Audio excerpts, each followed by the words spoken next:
Hello everyone, my name is Sindel. Today we are going to be sewing the Pipit Loungewear Set by Common Stitch. I have filmed this intro so many times. This is my perfectionism coming out, so I'm just going to try to film it and roll with it and it'll be fine.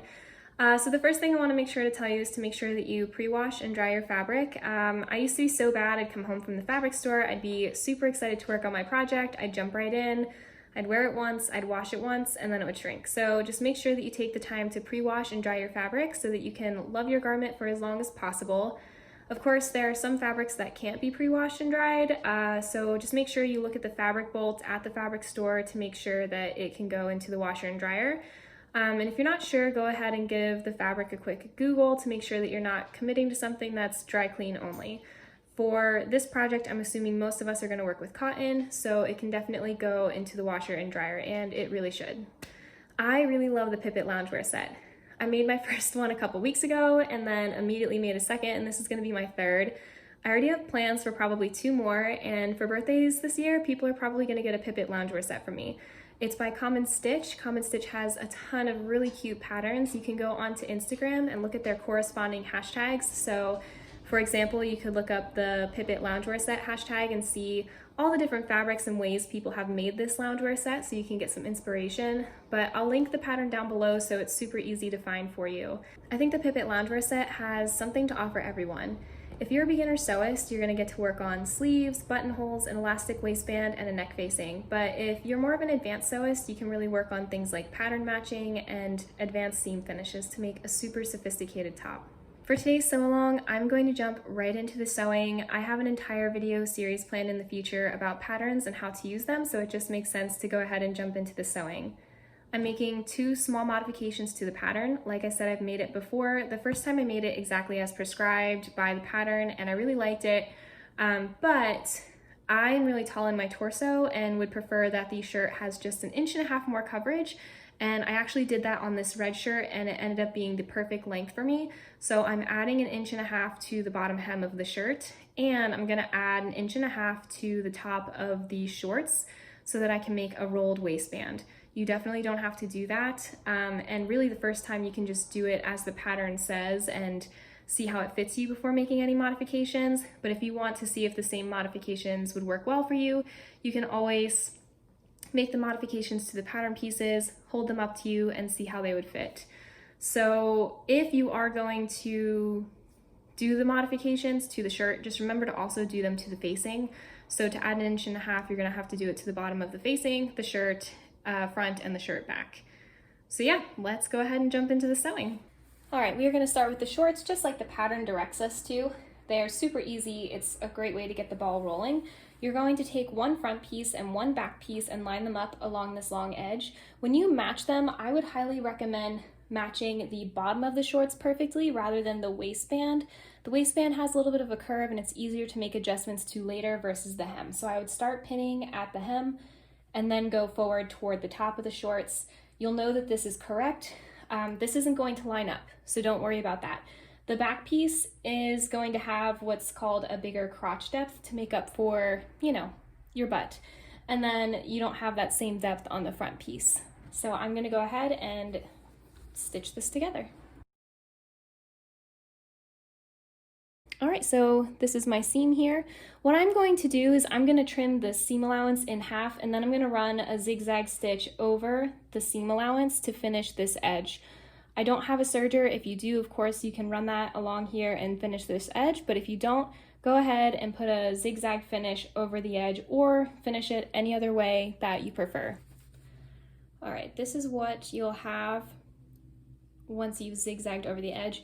With the long edge finish, now you're going to sew the short edge. Once again, line up the hem, and then you're gonna have a little bit of an uneven piece up here. That's a-okay, it's just how the shorts line up. So I'm gonna do a straight stitch across here. When I work on pants, I typically work on them 1 leg at a time.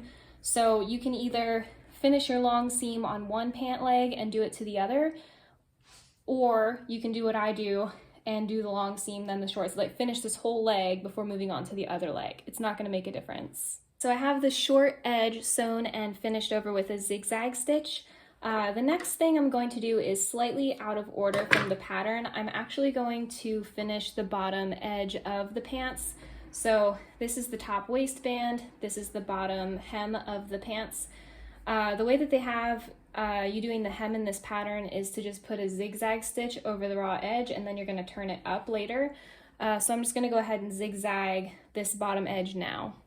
I have finished the bottom edge of the shorts, and now this pant leg is complete. So I'm just going to do all of that to my other pant leg. So now I have two pant legs finished completely, and it's time to attach them. So the U-shaped center seam is what is still here. And so the easiest way to sew this seam together is to tuck one pant leg into the other pant leg. So you'll have one pant leg right side out and one pant leg wrong side out, and you're going to tuck them into each other. So, and line up the U-shaped seam right here and the U-shaped seam right here. So I'm just gonna tuck these in. I feel like constructing pants is so strange. If you've never seen it done before, you're like, this truly can't be how it's done, but it is. And what you're gonna do, of course, is line up your center seams. Make sure that your front pieces are aligning and your back pieces are aligning. And then pin along this U-shaped opening. See. And then sew along with a straight stitch this entire U-shaped open. Okay, here's what that looks like pinned. So I started pinning from the center where the two seams line up. Anytime you want something to line up, you always start pinning there, because as you pin upward, there's a chance that the fabric could stretch or it might not be cut perfectly. And if you start from the top, sometimes what you want to line up won't line up. So always start from where you want to line up.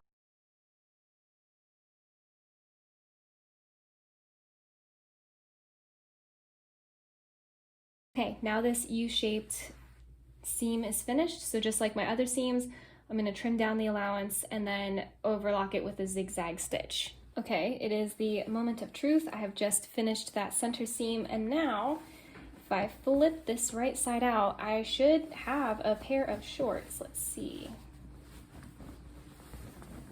Beautiful. Obviously, they're huge because we're going to be inserting an elastic, but at this point, this is what you should be working with. A little tip too, I like to write in on the front of the shorts which pieces are the front and which pieces are the back.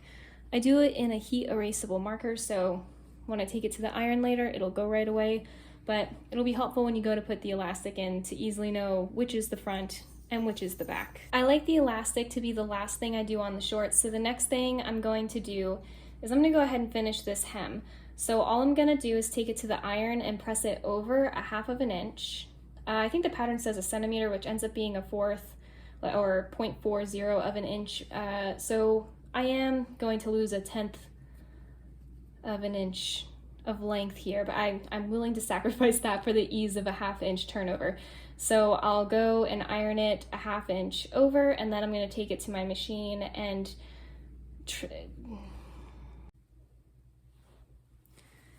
okay, I have now pressed and pinned both of the pant legs.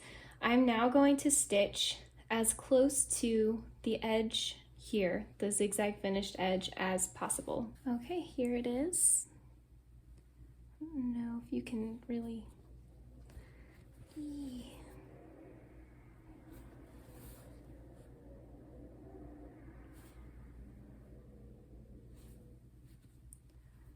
All right, for some reason, it doesn't want to focus.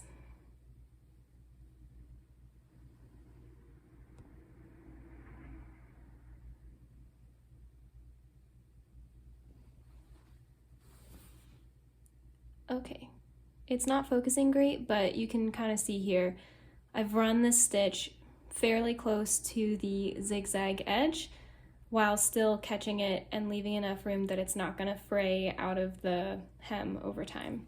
All right, I have hemmed both of the pant legs now. I tend to start and stop my back stitching, or I tend to start and stop my I've hemmed both of the pants legs now. Okay, I have hemmed both of the pant legs. I tend to start and stop my stitching where it's not going to be seen. Even though this is a really clean back stitch, if something happens and it's not, this is on the inside center seam of the pants, so nobody would see it anyway. So I always try to think of where is it going to be least noticeable to have this back stitching section. So I would advise you put it there if you're not so steady yet with your back stitching. And so now we're on to the pocket. The first thing you're going to do with the pocket is run a line of zigzag stitches right over the top edge of the pocket to finish. Okay, I've got the top edge finished. The reason you want to finish this is if you're using this pocket and constantly taking your hand or things in and out, it's going to fray over time, so that's just going to protect it from doing that.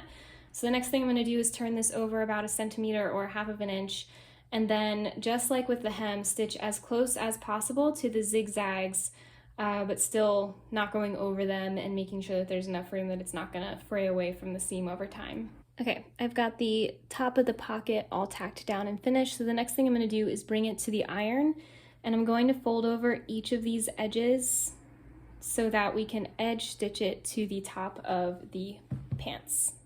All right, this is now what it looks like all pressed over.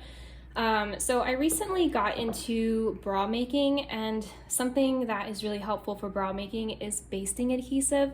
This is a temporary spray that fades away on its own, but it holds things together. And I find this basting spray to be so helpful for pockets like this because now each of these pressed edges are going to stay perfectly in place as I edge stitch on the other side, and I just have to pin the pocket to the pants instead of worrying about any of this shifting or sliding at all. So this is not a requirement, but it certainly makes things easier. If you're smart, you would transfer the pocket markings from the pattern to the pants, but I seem to always forget that step, so I'm going to place it to the best of my ability. I was thinking about pattern matching it, but I feel like actually right here might work. This actually ended up pattern matching pretty well.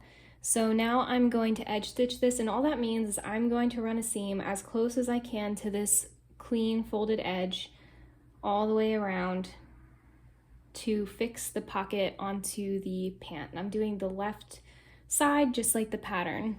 You'll really want to be so sure here that you're only putting one layer of fabric under the foot. So you might have to finagle everything a little bit to move the pant leg out of the way, because you only want to sew this to the back left layer of the pants.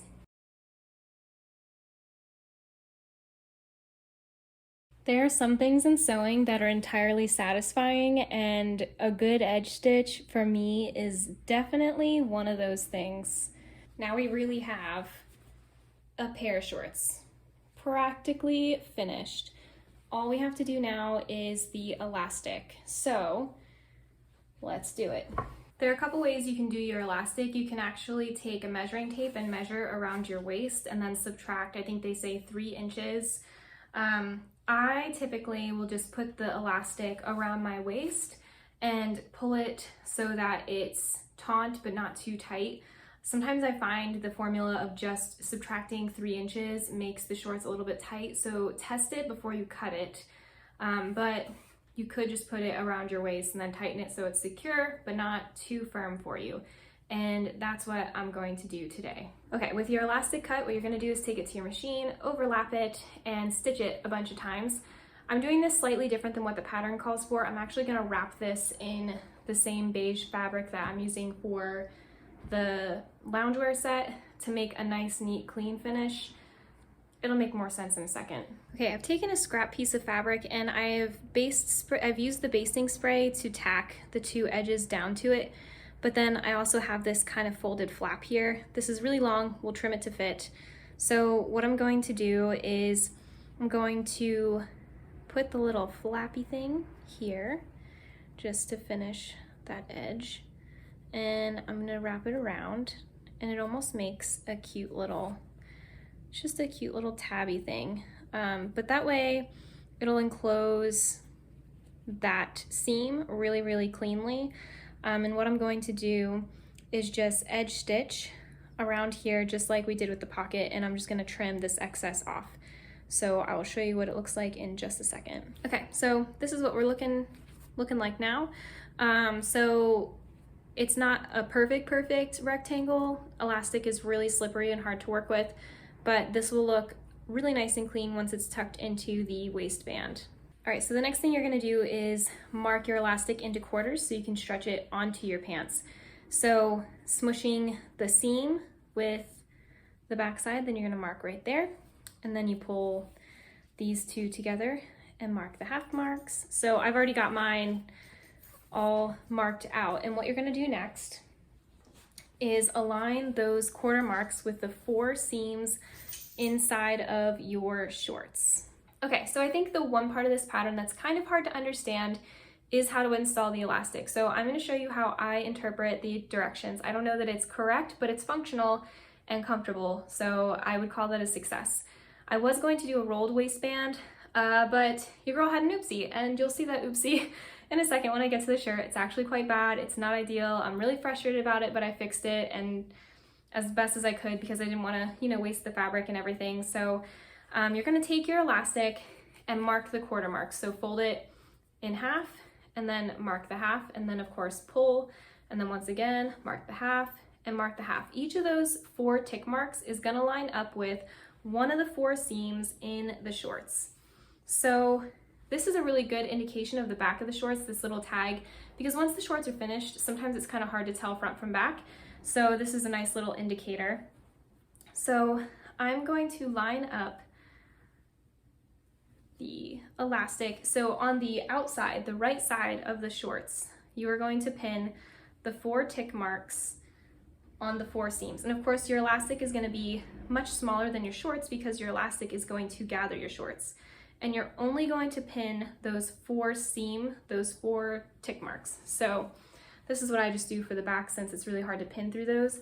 So as you can see, I'm pinning the elastic to the right side of the shorts. And what's gonna happen is we're gonna zigzag along this top edge, and then we're gonna fold it and tack it to the inside of the shorts. It'll make more sense in a second. I'll show you this once I have it fully pinned. Okay, so this is what it looks like. I have the 2 pins at the back seam, but at all the other seams, I simply have 1 pin connecting my marks to the seam. So I have 5 pins around my waistband total. And now I'm gonna take this under my machine and I'm going to zigzag the shorts to the elastic. So how you're gonna do that is under the machine, you're gonna pull so it's stretched, and you're gonna zigzag this edge. And by stretching it, that means that when you let go, the fabric is gonna gather nicely with the elastic, but you have to stretch it because if you don't stretch, it's not going to stretch essentially. Like however you sew the elastic is gonna determine the extent of its stretch. So stretch and pull between each of those 4 seams. Okay, so I've already backstitched right here over the little back tag.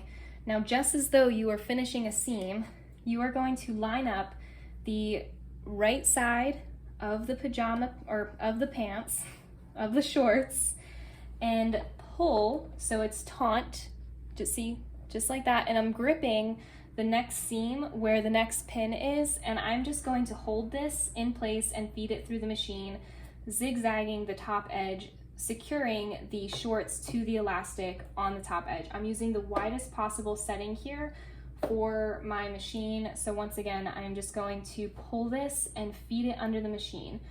And when I get to this pin, then I'll shift and hold the next pin and do that until you've made it all the way around. So we'll go ahead and go. Just make sure you line it up to the best of your ability.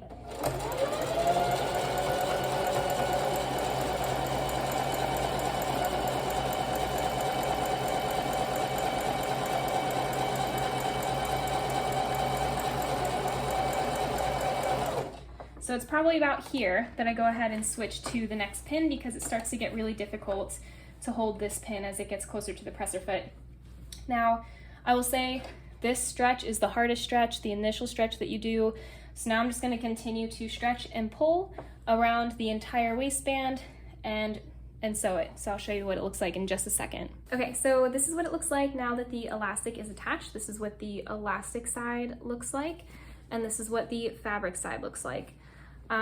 You'll want to give this a really good inspection that you, around the entire seam, have caught both the fabric and the elastic. Make sure that there's no gaps where the elastic or the fabric slipped and you only caught one and not the other. So once you have inspected your seam and you're sure that you have gotten both the fabric and the elastic around the entire elastic, what you're going to do is flip the elastic under, and same deal, you're only going to pin the four seams with those same notches. So here's my notch from before. I'm just gonna fold this under and I'm just gonna pin it to this seam. I'll show you what it looks like. Okay, so this is what it's gonna look like. Each of the 4 seams are again pinned. This time the elastic is to the inside, curling over the zigzag stitch that you just did before. And what you're gonna do is, in that same fashion of pulling and stretching between the 4 seams, you're going to sew a straight stitch at the bottom of this elastic.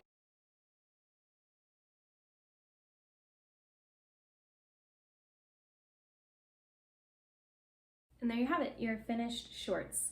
So of course this is what the back looks like, and you'll see we really hid our back stitching super nice and clean on that little tab that we made. And you can see the straight stitch running at that bottom edge there. And this is what it looks like on the outside, nice and gathered. Of course there's a little gap here because of the little tab that we made, but here they are. Super cute.